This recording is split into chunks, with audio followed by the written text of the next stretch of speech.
Good morning, friends.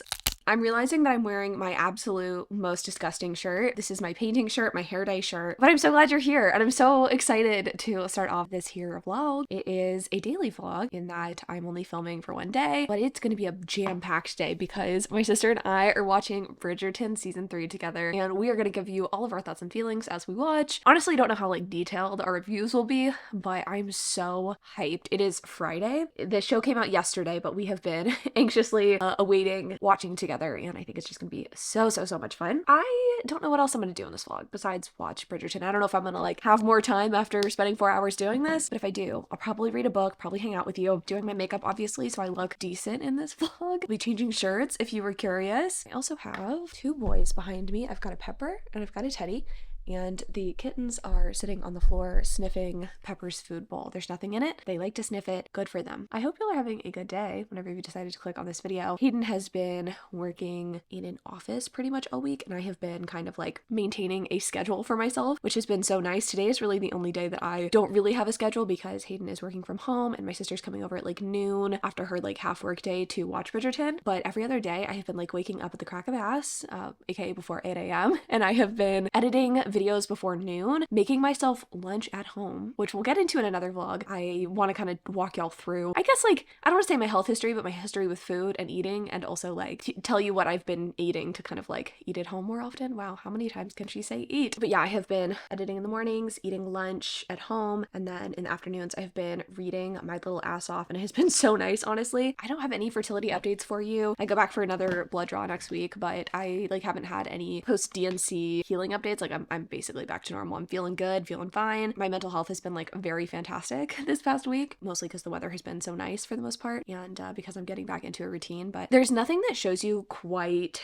how you've neglected yourself like getting back to being the person that you should be and feel like you always have been. Maybe not always have been, but have been for the past few years. I feel like it's been so long since I've had a life that I'm happy with and a routine that I'm happy with, and I feel like I'm finally getting back to that. So that has been genuinely so nice. I feel really good, and I'm not grateful, I guess, for the things that have happened over the past month or so, namely, losing my baby and having a DNC, but I will say it really has pointed out to me just how much I was neglecting myself mentally, physically, emotionally. It just has really brought up all of those things, and just seeing how much better I'm doing just in the past month, and how other people in my life have been remarking on it, I just actually feel good for once, which is really nice. Anyway, that's what I'm doing today. The weather outside today is kind of ugly, which is kind of a bummer, but also we're gonna be inside watching our program. My sister's also bringing us lunch, so we're gonna eat some lunch. We're going to watch the show. We're gonna film our reactions to it. I'm so hyped. I will check back in with you once Spencer's here. Hello, besties. We're here and we're ready to watch Bridgerton. I thought I would do a check-in before the first episode, and then I think our plan is to update you as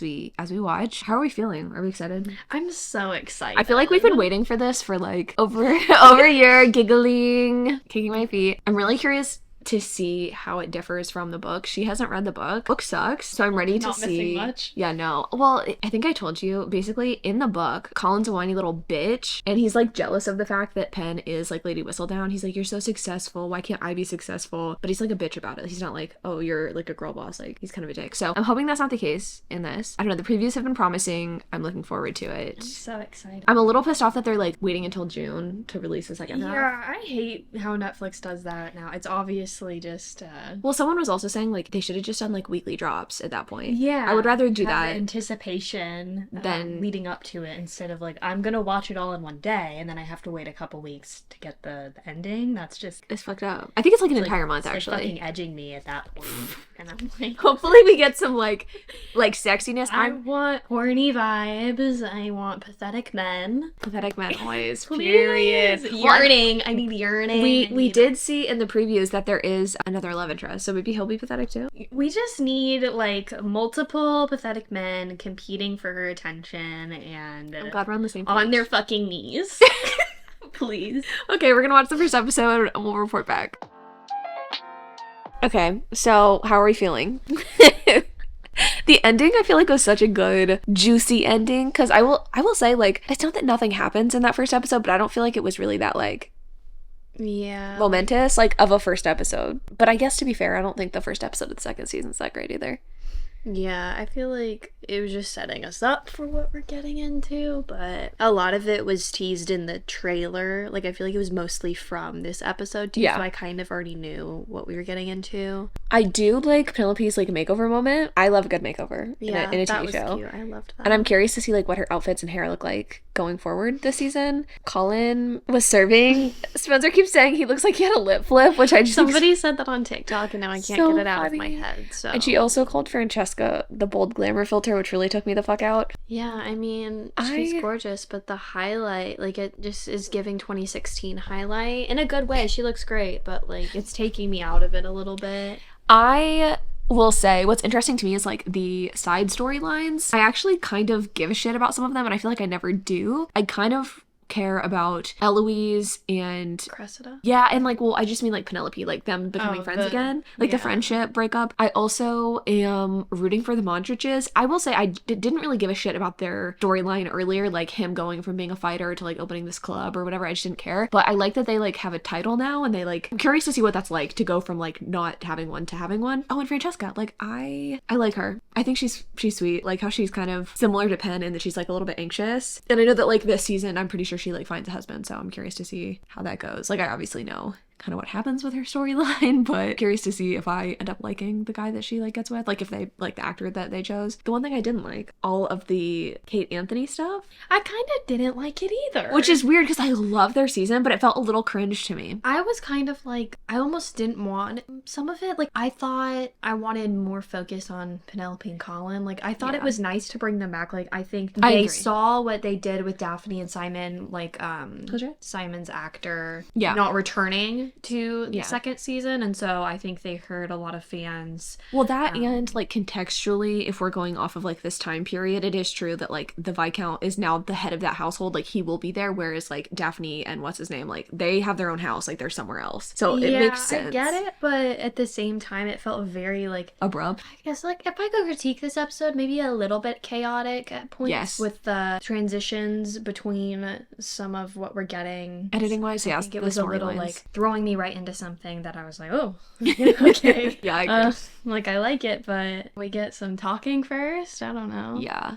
I do like the teasing though of the Colin Penn stuff. Like, yes, I guess I would have liked more interaction, but at the same time, like, you can't do it all at once. I feel like it has to like gradually build to it.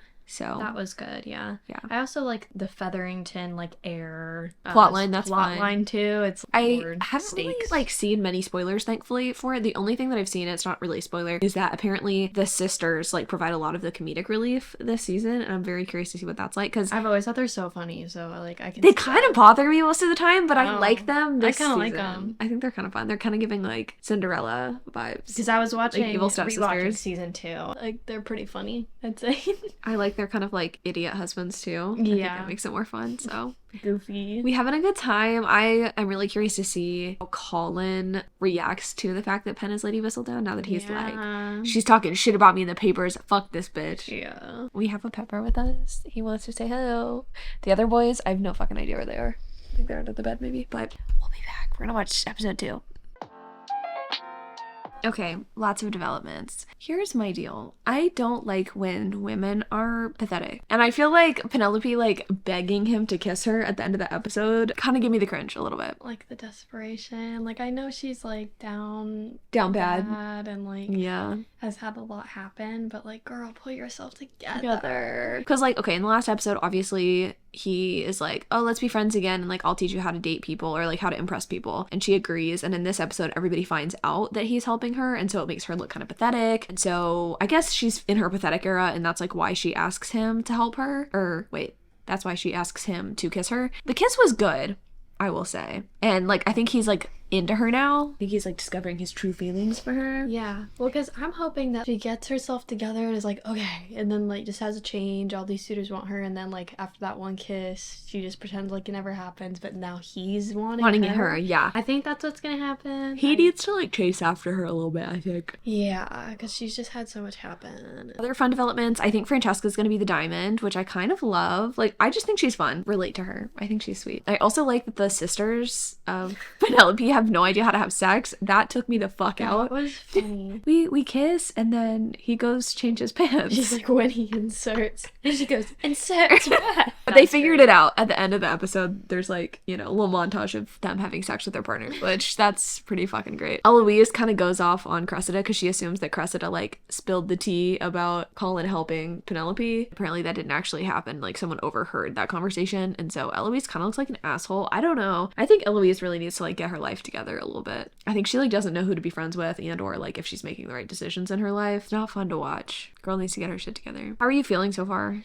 2 episodes in. I'm feeling like pretty neutral. It's hard to say because I feel like with every other season we've been able to binge watch the entire thing, and I feel like I'm sure it's gonna get better as it goes on, but then we're gonna have like a hard stop at the 4th episode. Yeah, for some reason I'm not like wowed, and I don't know why. There's just something for me that's kind of lacking a little bit. It's weird too. I love a good friends to lovers story typically because it's like you've got the built-in friendship, like they've already supposedly have chemistry, but I think the chemistry between Kate and Anthony was just so strong last season that it's so palpable, and it's hard to compare it. But also it's like we're still early, so I don't want to like be down about Make it. a judgment. I feel like I need to watch the first half and then assess how I feel about it. I just think it's hard to go from season 2 to season 3 because I've been rewatching. I want to go home and finish that rewatch because it's just so good. I like haven't rewatched season 1 in a long time, but I feel like this feels more like season 1 because I feel like there's more character stuff going on. Like I feel like Benedict had a lot more shit going on in season 1. Yeah. With him like fucking all those random girls, doing his art stuff. Season 2 was just so Kate and Anthony focused, so I feel like this just feels like a departure, but it's not necessarily like the worst. It just is what it is. So more focused on everyone else for sure. Anyway, I'm gonna go eat a bagel and we're gonna keep watching. Spencer's in her lump era, so I guess I'll be the one giving the review for this episode. Okay. I enjoyed the dreamy makeout at the beginning. I like that Colin is starting to discover that he has feelings for her. I guess my only I don't want to say concern, but yeah, my only concern is that it doesn't feel like there's a lot of setup necessarily.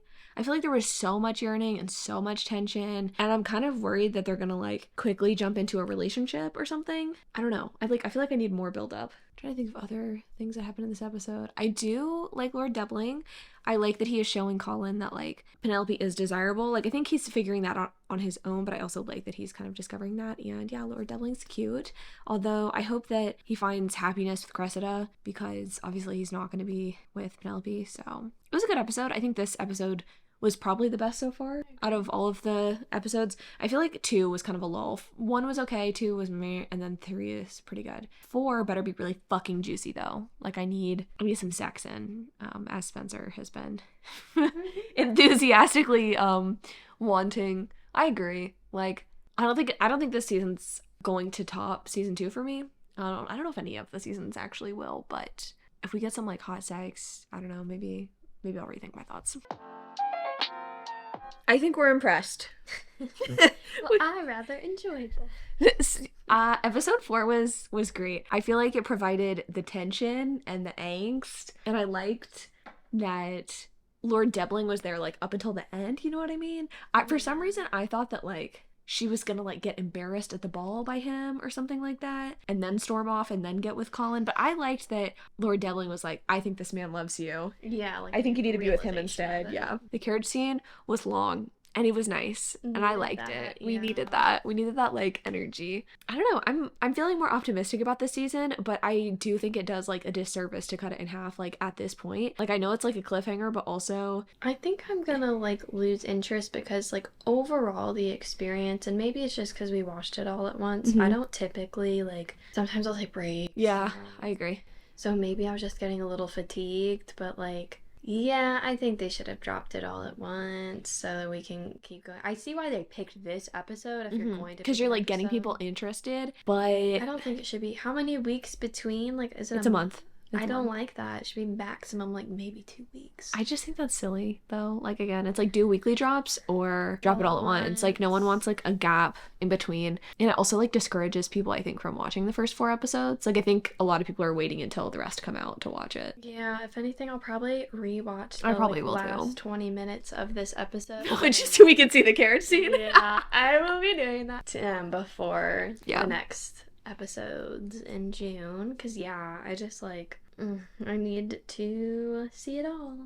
Yeah, I'm really curious though to see what happens because, like, obviously this show is so different from the book, but since he proposed in the 4th episode, it's like, are they gonna get married immediately and then he's gonna figure out later that she's Lady Whistledown? Like, how is this gonna work, I guess, logistically? I guess it's fun for book readers because it's like you don't know what's gonna happen, but I also just like hope they don't fuck up the ending of the book because he finds out before he proposes, I'm pretty sure, in the book, which I kind of think is nice because it's like you want to be honest with the person you're marrying. Go in already knowing, yeah. And he like gets mad about it, but at the very end of the book, he throws a ball to introduce her to society as Lady Whistledown. Like, he's proud of her almost. It's like very sweet. It's a sweet moment in the book. So I'm wondering if they're gonna like actually try to do that in the show. That would be cool. That would be cool. But yeah, I think it's gonna take like a lot for him to like be okay with it, just because of all the things he said. Like in the books, he's like not as I think like after seeing like all this stuff, like she was hard on herself too, so I feel like he won't. He can't be that mad. Yeah. Can he? I don't know. I think I he don't was know. objective for the most part. But, you know, as always, excited for more Bridgerton. I feel like media in general has been pretty good the past couple weeks, like with Challengers and The Idea of You, and then this. I feel like we just need more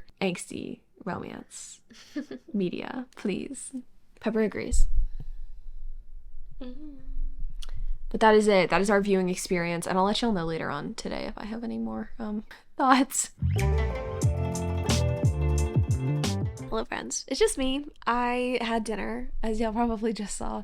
It was so delicious. Having a really nice Friday. It has been pretty perfect. I did want to pop in and tell you that I have started a book. We can chat about it because I think that's what the remainder of this video is going to be. It's just like me reading and telling you about The Graham Effect by Elle Kennedy. So context, I got an arc for this book back in October, I want to say, like when the book was coming out in like a month or so. I never got around to reading it, and then I got a finished copy of the book recently, and I feel bad because now I have 2 copies of this book that I don't really have a reason to read. Not because I don't like Elle Kennedy and like The Deal and all of her hockey romances, because I totally do. I just don't have them worked into a video or anything. And The Dixon Rule just came out too, which is the 2nd book in the series. I think I also have a copy of that. I wanted to find an excuse to read it, so I just decided to pick it up today. I wanted an audiobook because I was feeling a little eye lazy, if we will. So this book's about our 2 main characters, Gigi and Ryder. Gigi is the daughter of Garrett Graham, which I think's an interesting choice. I don't know if I necessarily love that, because I mean, like, timeline-wise, how is that really working? Like, how many years into the future are we? But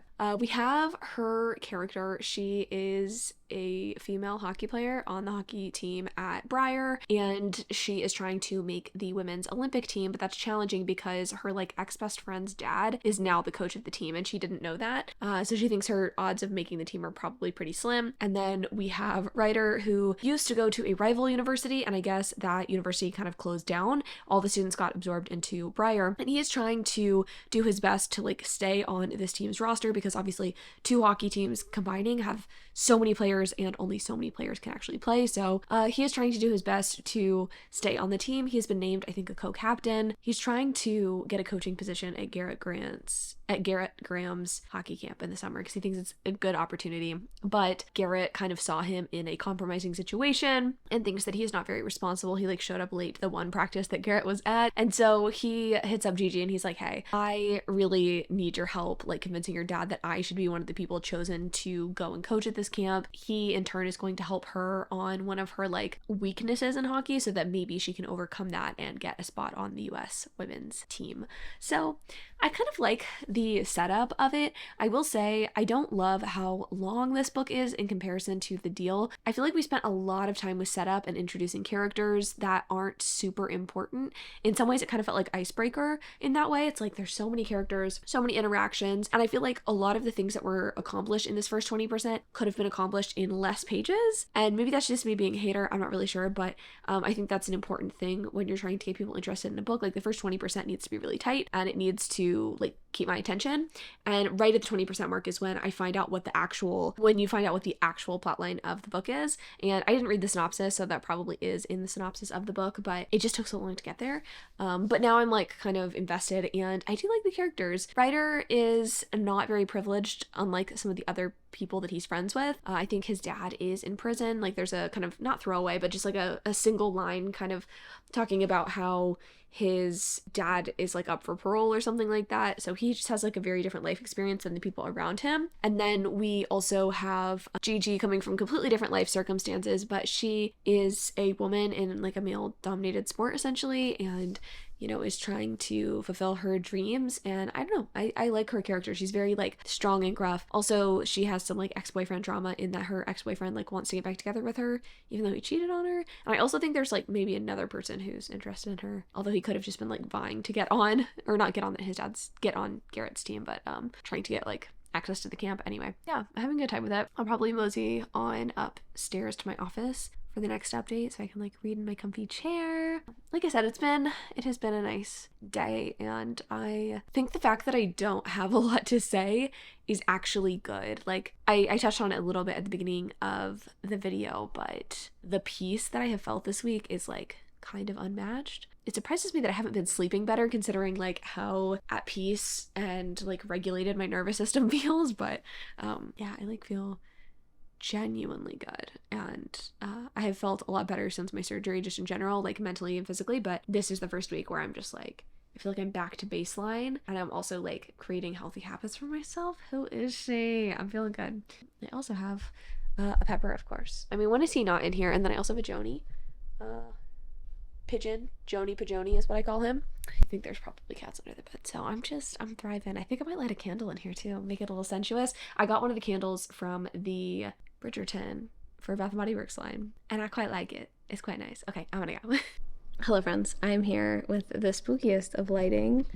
And do you ever just like have your hair and you're like, what side is this supposed to go on? And it like doesn't feel right. Anyway, I wanted to pop in and tell you about this book while I wait for my skillet cookie. We bought a toaster oven / air fryer from Breville because our microwave broke. I think I might have told y'all that in a different vlog.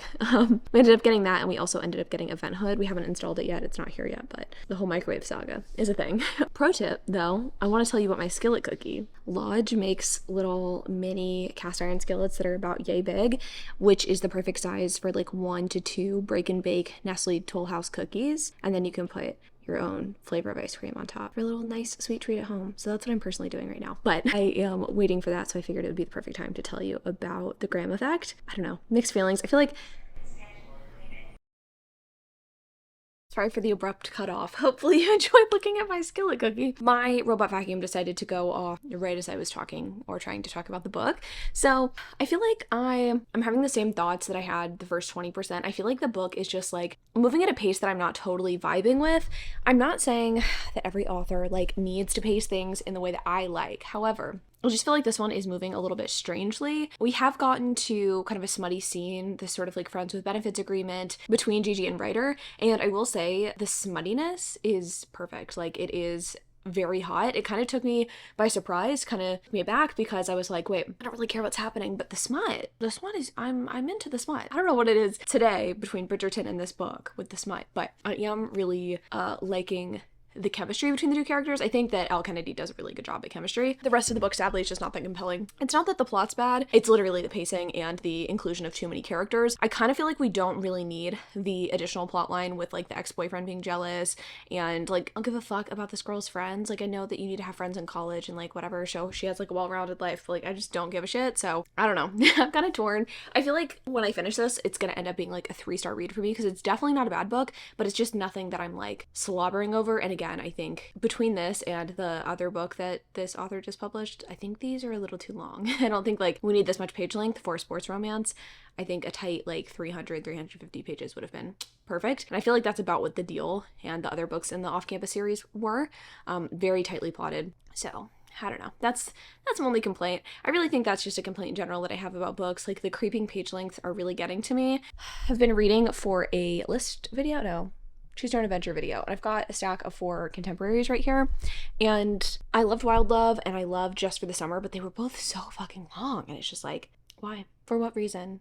You know, like maybe for a complex world or like a romantic novel, I understand them being a little longer, but for contemporary, I just don't think it's altogether necessary. I feel like you can cut some of the bullshit, some of the fluff, because like it's 2 characters wanting to bone. That's what a romance is, you know? Not to simplify, not to, you know, demean the genre. Love romance, want to write one myself, but you know, we can cut the page lengths down a little bit. So anyway, it's a little late. I am planning on hopping in my bed, listening to the rest of this audiobook, and looking at jewelry online. Window shopping. I don't think I'm gonna buy anything, but I will check in with y'all tomorrow to wrap up the vlog. Thanks for sticking with me so far. Hello friends. It's been like a week, I think, since I last talked to y'all and since finished The Graham Effect, and can I be 100% fucking for real with you? I don't remember shit about this book. It really was not a very memorable book. I ended up giving it 3 stars. Was listening to myself talk about this book as I was editing. I started to remember what the book's about a little bit.